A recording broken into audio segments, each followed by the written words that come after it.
الحمد لله والصلاة والسلام على رسول الله أما بعد. عن أبي هريرة رضي الله عنه قال قال رسول الله صلى الله عليه وسلم: من تاب قبل أن تطلع الشمس من مغربها تاب الله عليه. رواہ مسلم۔ ابو ہریرہ رضی اللہ عنہ سے روایت ہے کہ نبی کریم صلی اللہ علیہ وسلم نے بیان فرمایا کہ جو شخص مغرب سے سورج طلوع ہونے سے پہلے توبہ کر لے، اللہ رب العالمین اس کی توبہ قبول فرمائے گا۔ انسان گناہ کر کے اللہ سے دور ہو جاتا ہے تو اسے چاہیے کہ وہ اللہ رب العالمین کی طرف رجوع کرے، توبہ و استغفار کے ذریعے اللہ سے جو دوری ہو گئی ہے گناہوں کے ذریعے سے، وہ نیک عمل کے ذریعے خصوصاً توبہ کر کے نیک اعمال کی طرف سبقت کرے، بڑھے، اچھے اعمال کرے، کیونکہ اللہ تعالیٰ نے مہلت دی ہے، اور ایسی مہلت کہ شاید کوئی بھی اللہ کے علاوہ ایسی مہلت نہیں دے سکتا ہے۔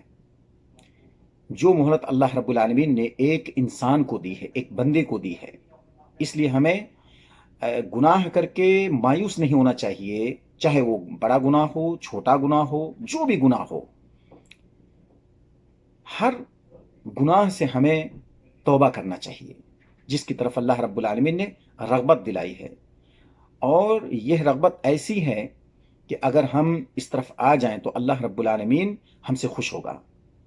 نہ صرف خوش ہوگا بلکہ ہمارے گناہوں کو معاف کر کے ہمارے درجات کو بلند فرمائے گا۔ یہ اللہ تعالیٰ نے موقع دیا ہے۔ ہر انسان سے گناہ سرزد ہوتے ہیں، ہو جاتا ہے، لیکن اس کے باوجود اللہ تعالیٰ نے موقع دیا ہے، موقع فراہم کیا ہے اس وقت تک جب تک کہ سورج مغرب سے نہ طلوع ہو، اتنا موقع اللہ تعالیٰ نے دیا ہے۔ لیکن ہماری زندگی کے بارے میں یہ پتہ نہیں کہ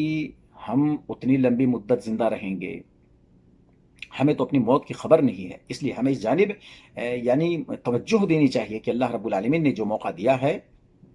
اور یہ جو موت ہماری فکس ہے، اس تعلق سے بھی ایک چیز یہ ہے کہ جب تک ہماری جان ہمارے گلے میں آ کر کے اٹک جائے اس وقت تک بھی اللہ تعالیٰ ہماری توبہ قبول کرے گا۔ یہ ایک موقع یہ بھی ہمارے لیے ہے۔ تو ہر بندے کو چاہیے کہ وہ اللہ کی ذات سے مایوس نہ ہو گناہوں کے بوجھ کو لے کر کے، بلکہ جتنے بھی گناہ ہیں ان کو سامنے رکھ کر کے اللہ سے توبہ استغفار کر لے، اللہ اس کی توبہ کو قبول کرے گا۔ اللہ تعالی ہمیں اس دنیا میں مرنے سے پہلے اور اس وقت کے آنے سے پہلے کہ جب یہ سورج مغرب سے طلوع ہوگا، توبہ کرنے کی توفیق عطا فرمائے۔ وآخر دعوانا ان الحمد للہ رب العالمین۔